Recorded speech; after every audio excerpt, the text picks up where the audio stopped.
Does anyone want to be forthcoming on what's going on? Anyone? Because you got to see it from my perspective.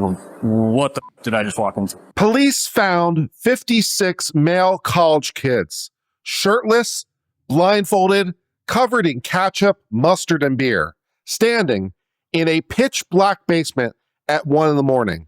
And when the cops asked who's in charge, nobody knows nothing. Nobody's seen nothing. The so-called house dad, he's at Summit. No one seems to have his number. No one seems to know his last name. It's like trying to investigate a crime scene staffed entirely by goldfish. So the fraternity at the University of Iowa got caught hazing on bodycam. The video has gone mega viral. One guy got arrested trying to play gatekeeper, and the whole chapter got shut down for 4 years.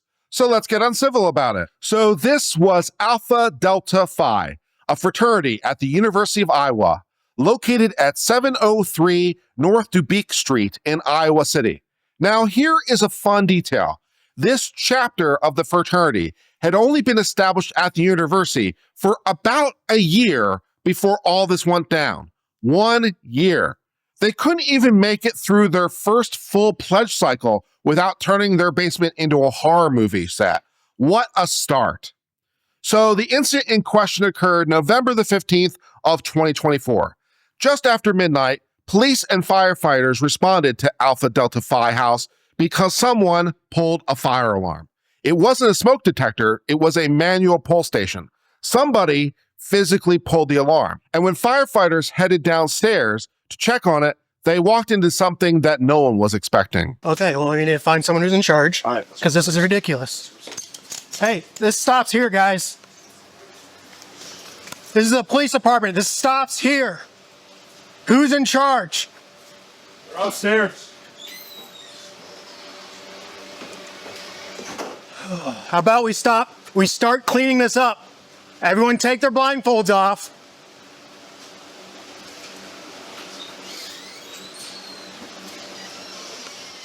Like an aim, man.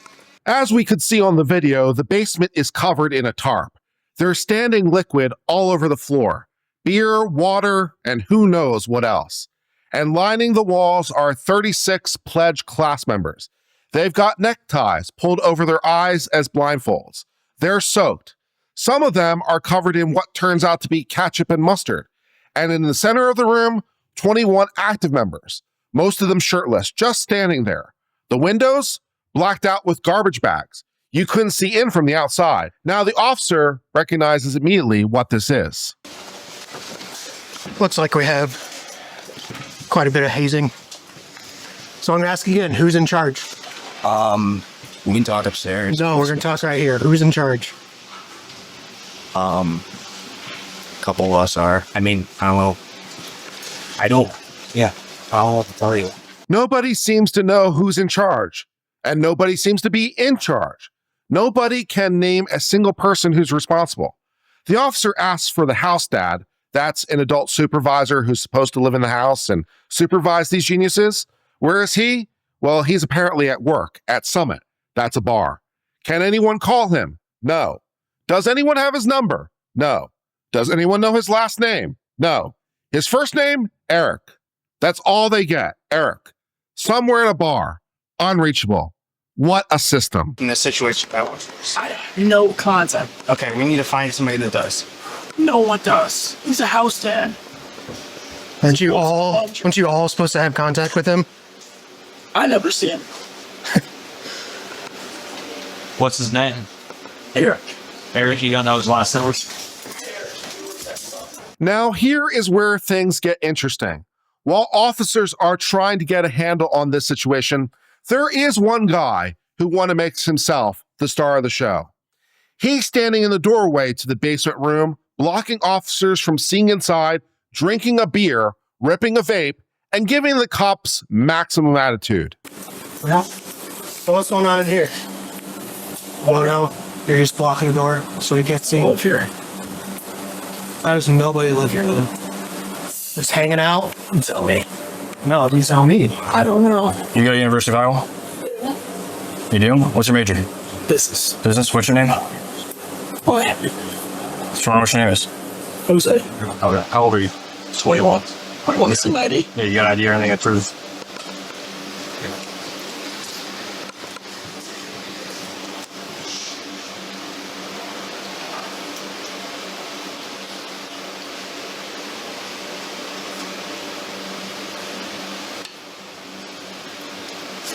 I think it's fake. Huh? I think it's fake. You think it's fake? You think it's fake or you know it's fake? There's two different things there. Now, you have to love what just happened right there. This man told the police that his own ID might be fake while he was standing in the middle of an ongoing active criminal investigation. His real name? Joseph Gaya. And here's the kicker. He wasn't a University of Iowa student. He didn't live in the house.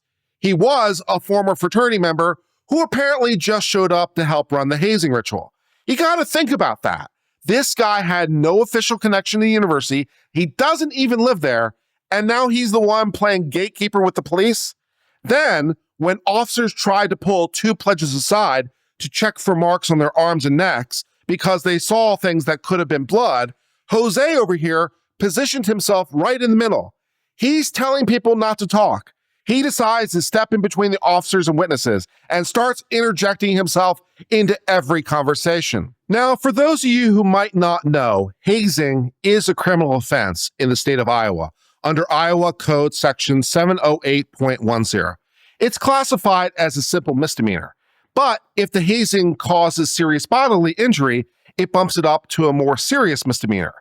And in 44 out of 50 states, they now have anti-hazing laws in the books. This is in some gray area, it's illegal. And that is just for the hazing law itself, but you could up this up to more serious charges depending on the situation.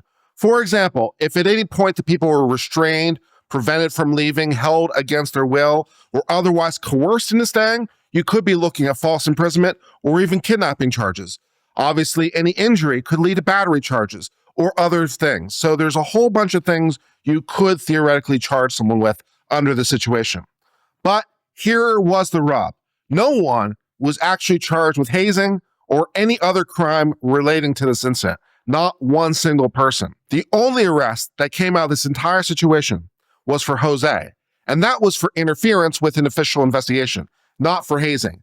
And even those charges were eventually dropped and dismissed about a year later. His defense argued that the officer never faced actual force or threats that hindered the investigation. And the court apparently agreed. So let's keep it real. You've got 56 kids blindfolded in a basement, covered in condiments, standing in beer in 1 a.m, and there were zero hazing charges or anything else. The only guy who catched a case is the one who mouthed off the cops, and even that didn't stick. Now, fortunately, the university did act. Alpha Delta Phi was placed on interim suspension that very same day, November the 15th of 2024. By February 25th of 2025, that suspension was made official. The chapter is banned from the University of Iowa until at least July the 1st of 2029, and that is more than 4 years. The fraternity did try to appeal, by the way, amazingly enough. Their argument? Well, they said only 1 or 2 members were responsible, and those 2 had already been kicked out. The university denied that appeal, and I think rightfully so. There were a lot more than 2 people involved. You had 21 active members in that room. You think 2 guys alone orchestrated the 56-person blindfolded basement ritual by themselves? Come on. And the body cam video? It went nuclear, as it should. Tens of millions of views. Students on campus said they knew about it for a year before the footage eventually dropped. The fraternity president eventually identified himself and admitted it was a pre-initiation ritual where pledges are blindfolded and, in his words, get messed with. Well, I suppose that's one way to describe it. So here's where we are. A brand new fraternity chapter couldn't even survive 1 year without a massive hazing scandal caught on body cam. A guy who didn't even go to school got arrested trying to obstruct the investigation, but his charges got tossed. 56 young men were found in humiliating conditions in a dark basement, and not one person was criminally charged with hazing or any other crime related to this. The only real consequence was the university shutting its chapter down. Now, I know what you're thinking. Is that really enough? Shouldn't the of individuals who organized this have faced criminal charges under Iowa's hazing statute? Should Jose really have been the interference charges? And as for the pledges, at what point does the desire to belong to a group stop being worth your dignity? So for those questions, I'll leave it to you. Tell me what you think in the comment section. Until next time, I've been Uncivil Law. And remember to keep it uncivil out there. Cheers and goodbye.